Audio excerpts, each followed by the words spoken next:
안녕하세요. 헬스 진행의 양혜선입니다. 관절염 환자들은 날씨가 추워지거나 비가 오면 이 관절 통증을 더욱더 심하게 느끼게 되는데요. 이것은 이 밖의 온도와 안 온도 차이에서 기압차가 생겨 관절이 더욱더 통증을 느낀다고 합니다. 또한 근육 주위에 인대가 수축이 돼서 신경을 더욱더 날카롭게 하고요. 관절 안에 윤활유도 적게 되어서 자극을 더욱더 주게 된다는 건데요.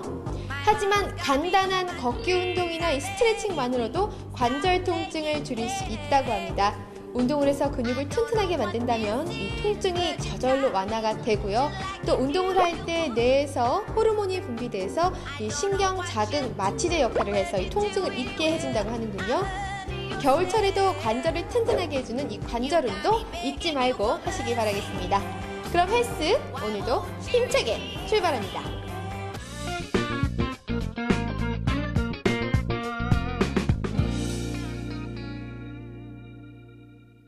우리가 중풍으로 알고 있는 뇌졸중. 하지만 뇌졸중은 갑작스럽게 발생하는 중풍과는 다른 질환입니다. 뇌졸중은 뇌혈관이 막혀 발생하는 뇌경색과 혈관이 터져 생기는 뇌출혈로 구분이 되는데 혈관계 질환이 주 원인이 되어서 나타납니다.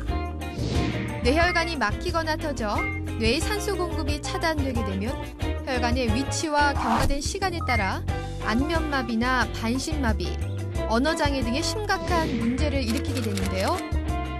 뇌경색은 3시간 이내에 병원을 찾아 치료를 받아야만 심각한 뇌손상을 막을 수 있을 뿐만 아니라 뇌손상을 통해 발생하는 다른 후유증도 막을 수 있습니다. 뇌경색 환자의 약 90%가 3시간 이내 병원을 찾지 못해 심각한 후유증으로 고생을 하고 있는데 이는 뇌경색의 정확한 증상에 대한 이해가 부족하기 때문입니다. 뇌졸중은 자신의 생활 습관이 반영되는 정직한 병으로 흡연과 음주에 노출이 잦은 남성들에게 주로 발생하지만 최근 여성 흡연자 수의 증가와 경구 피임약 복용의 증가로 남녀 누구도 안심할 수 없습니다. 침묵의 살인자 뇌졸중. 오늘은 뇌졸중의 증상의 올바른 이해와 치료법에 대해 2주간에 걸쳐 알아봅니다. 선생님 안녕하세요. 네, 안녕하십니까. 구체적으로 뇌졸중에 대해서 설명 부탁드립니다. 뇌졸중은 말 그대로 그러니까 졸중, 졸지에 이제 쓰러진다는 이 뜻을 포함하고 있는 용어인데 저희들은 뇌졸중이라는 말보다는 뇌혈관 질환이라는 용어를 더 선호합니다. 그러니까 말 그대로 뇌에 우리 혈액과 영양분을 공급하는 혈관에 고장이 나타나는 거죠. 그래서 뇌혈관이 막히게 되거나 터지게 돼가지고 영양을 공급하고 기능을 해줘야 될 뇌 조직이 고장이 나면 마비가 온다든지 의식을 놓친다든지 언어장애가 온다든지 그런 이제 넓은 질환들을 다 뇌혈관 질환, 뇌졸중이라고 부릅니다. 뇌졸중은 크게는 혈관이 막혀가지고는 뇌경색하고요. 혈관이 터져서는 뇌출혈로 우리가 크게 나누고 있습니다. 그럼 한의학에서 말하는 풍과 같은 질환인가요? 유사한 면도 있습니다. 그러니까 이제 한의에서 말하는 졸중이란 말이 갑자기 발생한다는 뜻을 가지고 있는데요. 이제 한의 하시는 선생님들이 보시는 거는 조금 더 넓은 개념이죠. 우리가 예를 들어서 떨린다 그러면은 많은 분들이 이제 풍을 생각하고 오시잖아요. 그런데 사실은 파킨슨병인 경우도 많고요.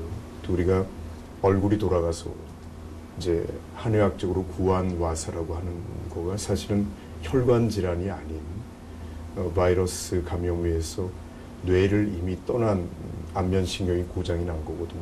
그러니까 흔히 우리가 알고 있는 중풍하고는 굉장히 다른 병이라는 겁니다. 그러니까 갑자기 생기는 모든 질환들을 한의학적인 개념으로는 풍이라고 하지만은 좀 더 이제 정확하게 우리가 중풍, 뇌졸중이라고 하는 거는 바로 뇌혈관 질환의 문제라고 이해하시면 됩니다. 그렇다면 뇌경색과의 차이점은 무엇인가요? 처음에 잠깐 말씀드렸듯이요. 우리 뇌졸중이라는 병, 그러니까 뇌중풍이라는 병은 혈관의 질환이라고 말씀드렸잖아요. 그러니까 막히는 것은 뇌경색이고요. 터지는 것은 뇌출혈입니다. 좀 쉽게 설명을 드리면 우리가 서울이다 그러면 강남이건 강북이건 다 서울에 들어가듯이 뇌졸중 안에 뇌출혈과 뇌경색이 서로 있는 거죠. 서로 이 다리가 있어 건너가는 것처럼 우리가 출혈 환자에서 경색이 또 발생하는 경우도 있고 경색 환자에서 출혈이 발생하는 경우도 있습니다. 예전에는 고혈압이 조절이 되지 않던 시절에는 병원을 찾아오는 뇌졸중 환자의 반 이상이 뇌출혈이었습니다. 그런데 고혈압 조절이 잘 되고 그러면서 또 질환의 패턴 자체가 소과되면서 요즘엔 뇌경색 환자가 전체 뇌졸중 환자의 70~80%를 차지하고 있습니다. 그렇다면 뇌졸중 발병 전에 나타나는 예상 징후가 있을 것 같은데요. 어떤 것들이 있을까요? 흔히 일반인들이 협심증이라는 병은 잘 알고 계시죠. 이제 심장이 순간적으로 아팠다가 이제 풀리면은 이게 이제 심장마비가 올 거라는 거를 잘 알고 계시는데, 그러니까 통증이 있기 때문인데요. 많은 경우에 뇌졸중의 전조 증상들을 놓치고 오는 경우가 있습니다.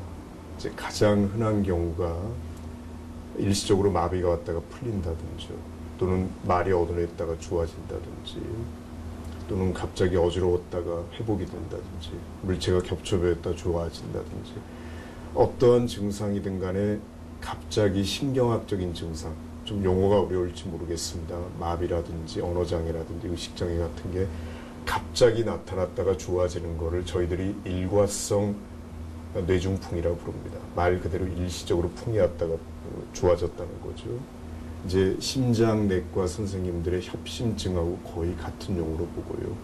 이제 그런 경우가 우리가 뇌중풍의 가장 중요한 그 경고라고 봅니다. 특히 이런 질환들이 고령이시거나 또는 고혈압이 있거나 심장병을 앓고 있거나 당뇨가 있는 분한테서 이런 증상이 나타나면은 바로 지체하지 말고 전문의의 이제 치료가 필요합니다.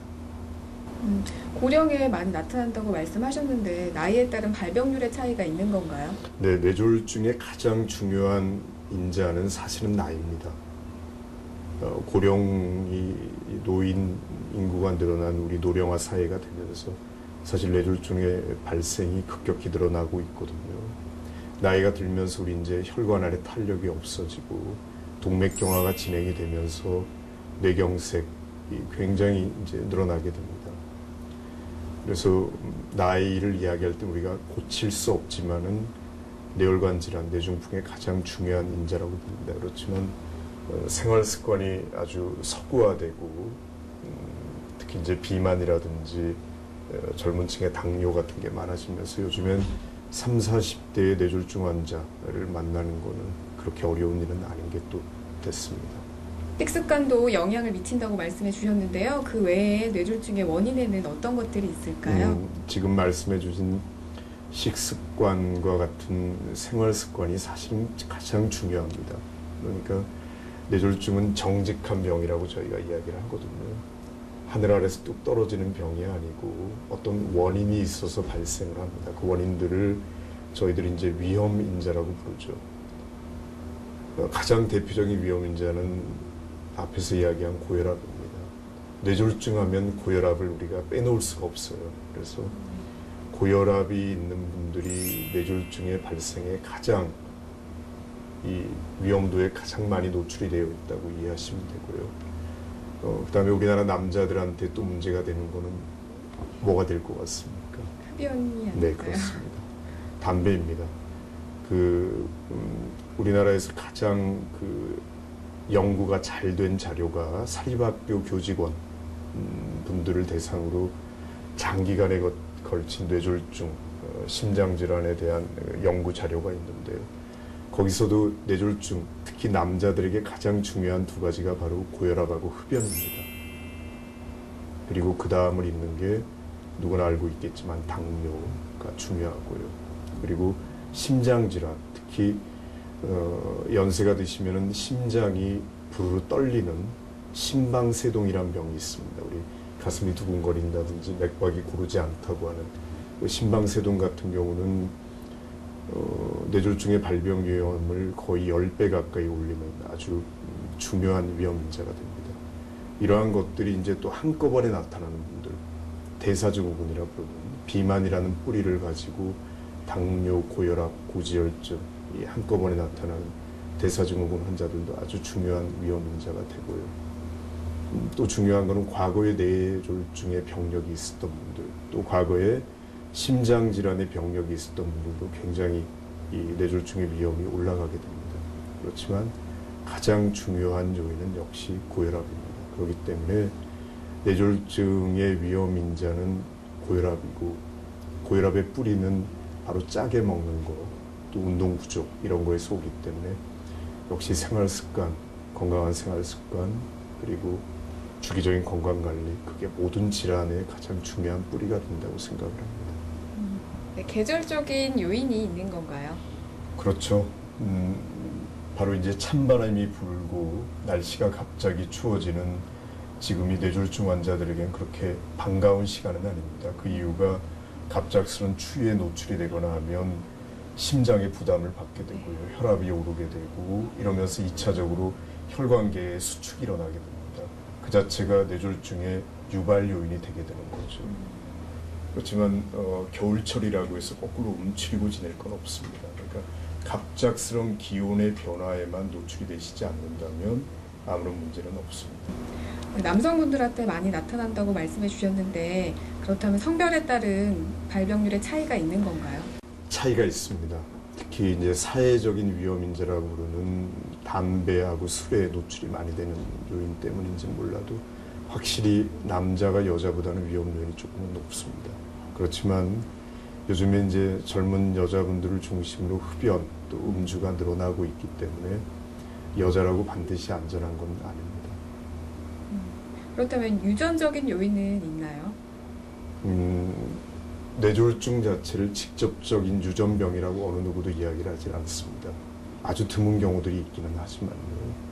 그렇지만 뇌졸중을 유발하는 여러 요인들, 특히 고혈압이라든지 이런 것들이 가족 내에 아주 중요한 그 생활 습관의 영향을 받기 때문에 저희들은 가족 중에 뇌졸중에 병력이 있는 분들이 오시면은 그 자체를 하나의 위험 인자로 평가를 해서 환자분들의 안내를 해드리고 있습니다. 뇌졸중의 예상 징후가 나타나도 모르고 지나가시는 분들이 있을 것 같아요. 치료하지 않고 방치하면 어떻게 되는지 궁금합니다. 모든 병이 그렇듯이 이제 쌓이고 쌓이면은 결국은 이제 문제가 생기는 당연한 것처럼 아까 이제 일시적인 마비가 있다든지 또는 일시적인 언어 장애가 있다든지 그런 경우에 우리 뇌졸중이 재발하는 확률은 생각보다 높습니다.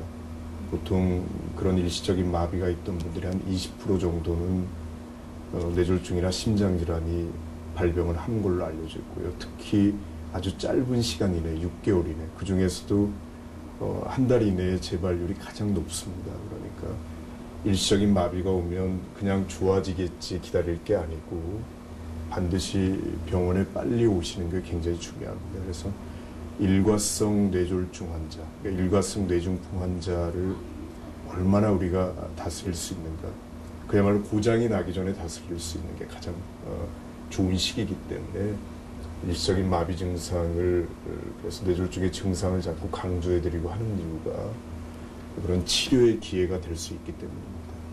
굉장히 심각한 지경에 이르는 경우가 많습니다. 저희들도 이런 일시적인 마비가 있거나 언어 장애가 있을 때 적절한 조처를 해드리면 좋은 결과를 낼 수 있었는데도 그런 증상을 무시하고 기다리시다가 언어 장애, 마비, 심한 경우에는 사망에 이르게 되는 경우를 굉장히 많이 경험을 하고 있습니다. 그래서 뇌졸중 치료, 예방에 있어 가장 중요한 거는 이런 증상을 인지하고 특히 뇌졸중은 굉장히 응급을 요하는 질환입니다. 처음에 말씀드렸듯이 뇌세포가 혈관이 막히거나 터져서 죽어버리기 때문에 그걸 돌릴 수 있는 시간적인 제한이 있거든요. 그렇기 때문에 특히 이런 경고 증상이 나타났을 때 병원에 빨리 와서 요인을 찾아서 우리가 첫째 예방하는 것, 그리고 또 그런 증상이 있을 때 빨리 병원에 오는 것만이 사망까지 이르는 이 심각한 뇌졸중을 우리가 피할 수 있고 또 예방하고 치료할 수 있는 가장 기본적인 방법이라고 생각을 합니다. 네, 뇌졸중의 진단은 어떻게 이루어지나요? 진단은 가장 중요한 진단은 의사의 문진입니다. 환자의 병력, 그러니까 마비가 있었는지 첫째는 진찰을 하는 거죠. 그래서 실제 환자분들한테 숨어있는 마비라든지 언어장애라든지 뇌기능 장애를 찾아내는 신경학적 검사가 가장 첫 번째입니다. 그 다음으로는 뇌졸중의 종류가 아까 뇌출혈과 뇌경색이 있다고 말씀드렸죠. 그래서 상식적으로도 막혔을 때하고 터졌을 때의 치료법이 달라야 됩니다.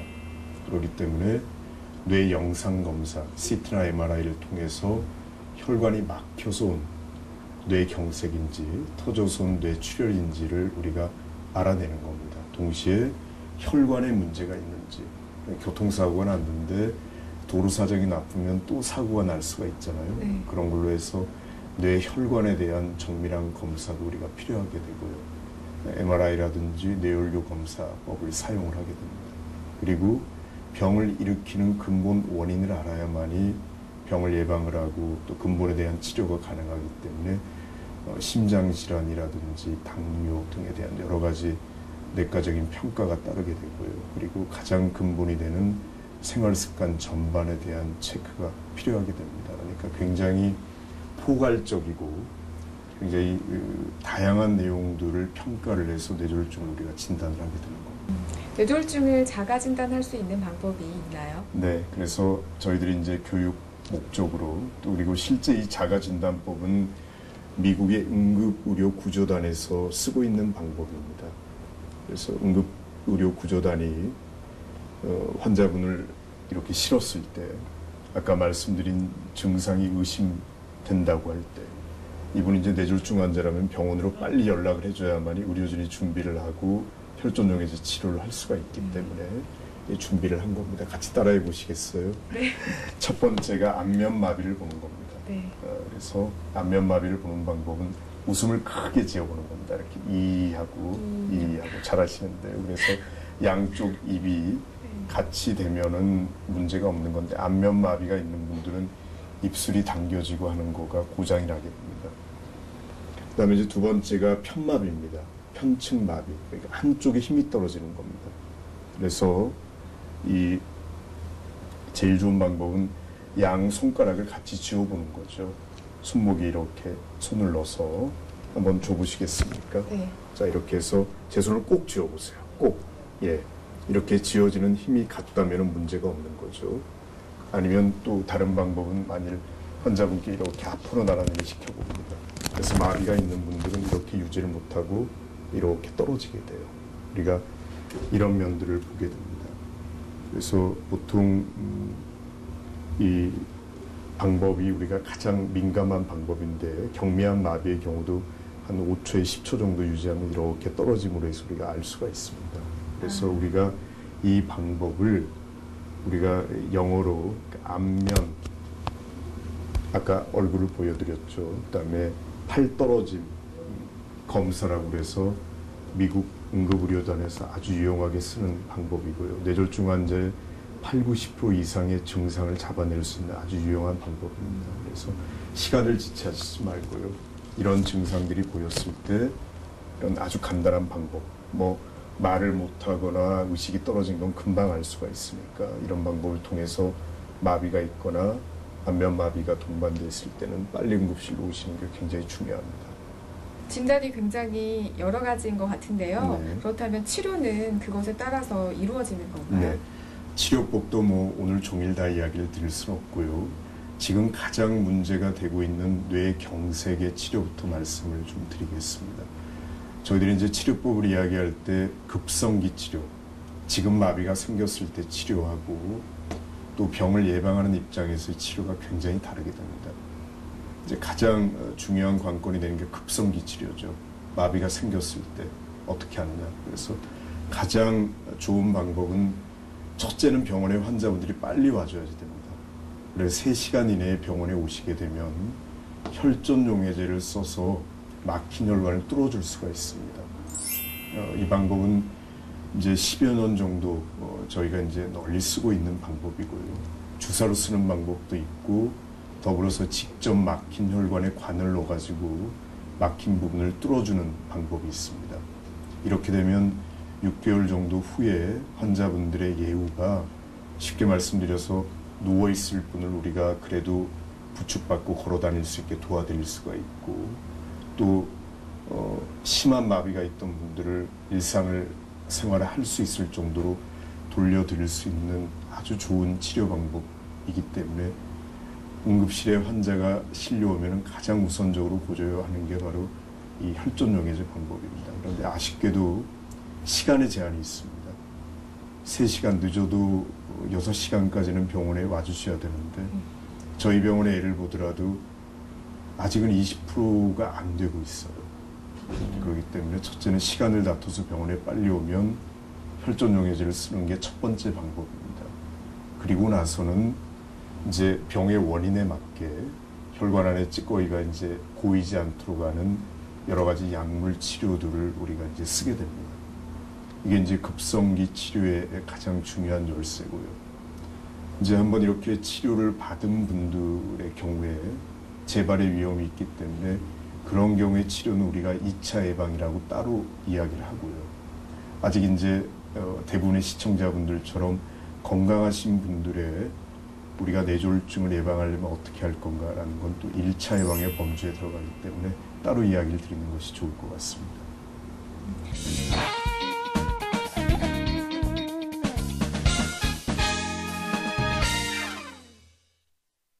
13년 전 아내는 갑작스러운 사고로 혼수 상태에 빠졌습니다. 장시간의 수술 끝에도 아내는 일어날 줄 몰랐습니다. 의사도 친구들도 모두 포기하라는 말뿐이었습니다. 하지만 포기하고 싶지 않았습니다. 이렇게 아내를 놓을 수 없다고 생각했습니다. 아내를 깨워야 한다는 일념으로 TV를 틀어주고 음악을 들려주고 노래도 불러주었습니다. 갖가지 방법을 동원해봤지만 모두 헛수고였습니다. 신경은 모두 발가락과 통해 있다는 사실을 알게 됐습니다. 그 뒤로 하루도 빠짐없이 아내의 발가락을 깨물기 시작했습니다. 그렇게 10년이 흘렀고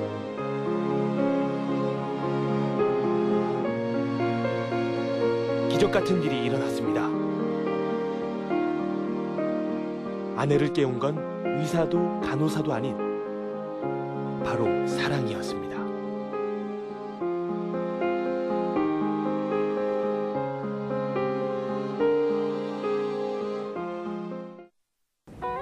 잠이 오거나 집중이 되지 않을 때 커피 한 잔으로 해결하시는 분들 참 많으실 텐데요. 하지만 이 커피를 많이 마셨을 때 환청 또는 환각 증세를 느낄 수 있다는 연구 결과가 나왔습니다. 하루에 커피 7잔 이상 마시는 사람들은 하루에 한 잔 마시는 사람에 비해 환청을 경험할 확률이 무려 3배나 높은 것으로 나타났는데요. 원두커피의 경우는 카페인 함량이 많아서 3잔 이상만 마셔도 환청, 환각 증세를 느낄 수가 있었습니다. 이것은 커피 안에 들어있는 카페인이 우리 몸에 스트레스를 받을 때 생성되는 코르티솔이라는 호르몬을 분비시켜서 환청을 느끼게 하는 효과를 나타낸다고 하는데요. 우리 몸에 좋은 우리차를 커피 대신에 마신다면 우리 몸 건강에도 좋고 정신적인 건강에도 좋겠습니다. 저희가 준비한 소식은 여기까지입니다. 다음 주에도 더욱더 건강한 소식 들고 여러분들 찾아뵙겠습니다. 질문사항 있으시다고요? 홈페이지에 들어오셔서 문의해주세요. 전문의와의 자세한 상담 이어집니다. 그럼 저희는 다음 주 이 시간에 다시 찾아뵐게요. 여러분 건강하세요.